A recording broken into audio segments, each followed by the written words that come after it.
The live TV, सच सबसे आगे।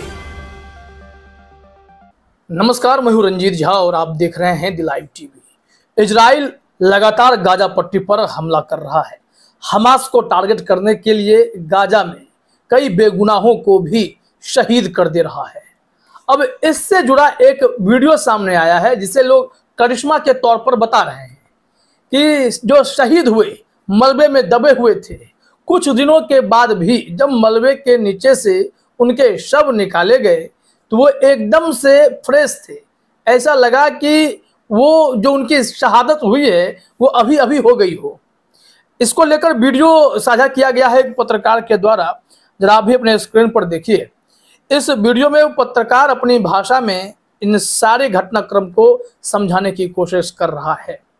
अब यहाँ पर जो वो दृश्य है, वो दृश्य एक डेड बॉडी की है जिससे जो खून निकल रहा है वो काफी फ्रेश है। इसको लेकर हर कोई आश्चर्य व्यक्त कर रहा है। इसके दो पहलू हो सकते हैं, या तो जो मलबे के नीचे शव दबे हुए थे वो दबे तो रहे लेकिन वो शहीद उस वक्त तक नहीं हुए होंगे जो जब उनको मलबे से निकाला जा रहा होगा।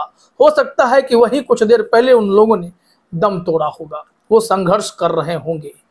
इस वीडियो में साफ तौर पर ऐसी चीजें दिखाई पड़ रही हैं कि मानो वो अभी अभी किसी के शिकार हुए और मलबे के नीचे दबकर शहीद हो गए हैं। इस वीडियो में क्या कुछ कहा जा रहा है, अगर भाषा नहीं समझ सकते हैं, बस भावनाओं को समझना हो तो थोड़ा सा पत्रकार की बातों को सुन लीजिए।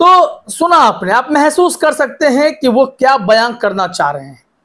इस वीडियो को शेयर किया है खान नाम के एक ट्विटर यूजर ने और इसमें लिखा हुआ है, उनकी भाषा को ये समझ करके उन्होंने बताया है कि गाजा के एक पत्रकार का कहना है, जीवन में पहली बार मैंने मस्क की खुशबू महसूस की है।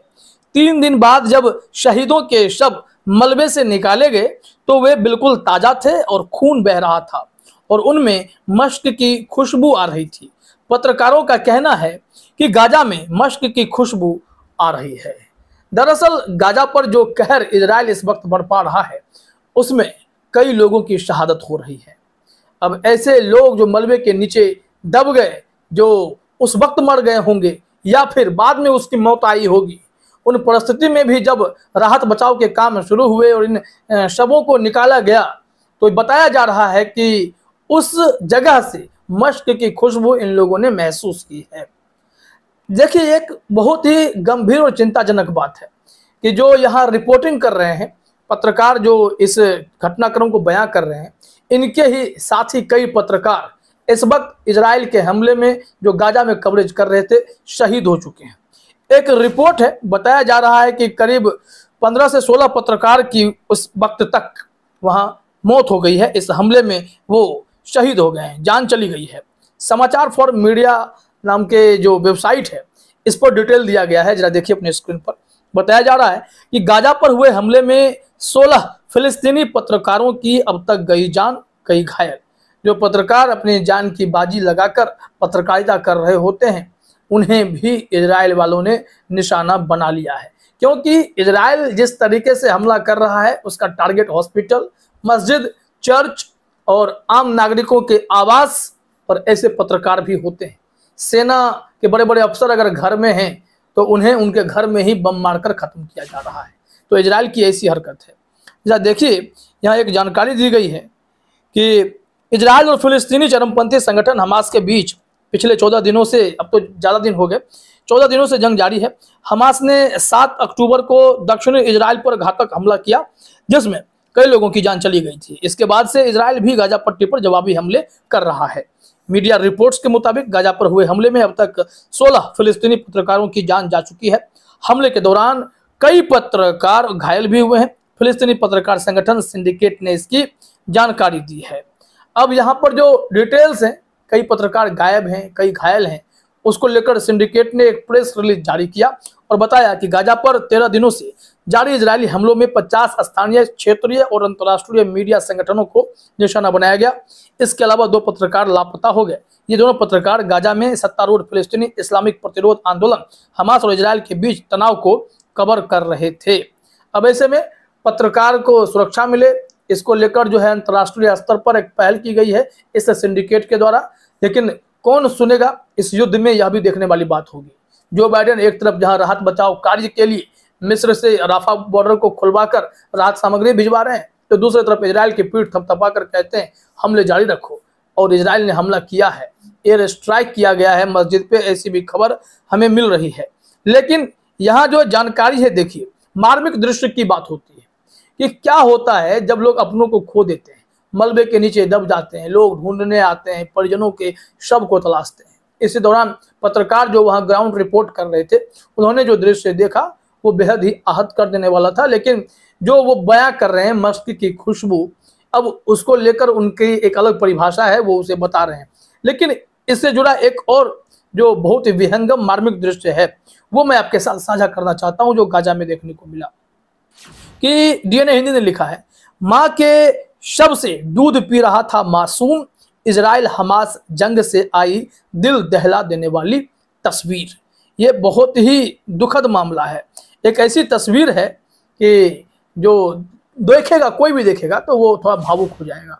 यहाँ बताया जा रहा है कि हमास के हमले के बाद से घिरे इलाके पर इजराइल की जवाबी बमबारी में भी कम से कम 1400 फिलिस्तीनी मारे गए हैं। यह संख्या बढ़ चुकी है, क्योंकि जब ये रिपोर्ट है तो ये 7-8 दिन पहले की रिपोर्ट है, लेकिन इसमें यह खबर काफ़ी जो है संवेदनशील है। इसी में लिखा गया है कि जिनमें से आधे महिलाएं और बच्चे हैं। इजराइल के हमले में गाजा में कई इलाके मलबे में तब्दील हो गए, जिसे हटाकर घायलों और मृतकों को निकाला जा रहा है। मीडिया रिपोर्ट्स के अनुसार एक इमारत सामने आई जिसे देखकर हर किसी के आंखों में आंसू आ गए। अब उसमें क्या था? वो यही था कि माँ उस मासूम की मर चुकी थी और वो बच्चा अपने माँ के शव पर बैठकर माँ का दूध पी रहा था। बताया जा रहा है कि मीडिया रिपोर्ट्स के मुताबिक अहमद नाम का एक व्यक्ति जब घर लौटा तो उसने देखा कि उसका 3 मंजिला घर मलबे में बदल गया है।